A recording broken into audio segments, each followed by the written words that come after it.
পাশের নেতা, বারবার নির্বাচিত সাবেক সংসদ সদস্য, সাবেক সফল মেয়র, অনুষ্ঠান সাবেক মন্ত্রী এবং আজকে থানার বৃহত্তর ঢাকা মহানগর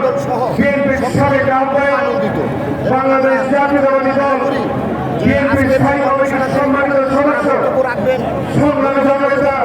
মির্জা আব্বাস আমাদের মাঝে উপস্থিত থাকবেন। তারেক রহমান আমাদের মাঝে ইতিমধ্যে উপস্থিত হয়েছেন ব্যাপারে বলেছেন মুক্তা থানা বিএনপির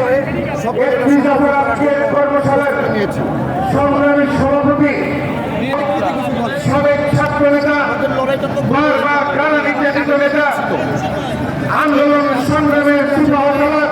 আগামী নির্বাচন সংগ্রামী জননেতা জনাব রফিকুল আলম মজনু আমাদের মাঝে উপস্থিত হয়েছেন। আমরা করতালির মাধ্যমে তাকে স্বাগত জানাবো। ইতিমধ্যে আমাদের মাঝে উপস্থিত হয়েছেন নির্বাচন ভালো ছাত্র দলের সোনালী ফসল, বাংলাদেশ জাতীয় দল বিএনপি সাবেক ছাত্র নেতা, ভোটে সারা বাংলাদেশে কেন্দ্রীয় ছাত্র দলের সাবেক সফল সাধারণ সম্পাদক, আমার ঢাকা মহানগর বিএনপি আমি মুগ্ধ সাবেক যুগ্ম সম্পাদক, সম্পাদক পদপ্রার্থী বাংলাদেশ জাতীয়তাবাদী দল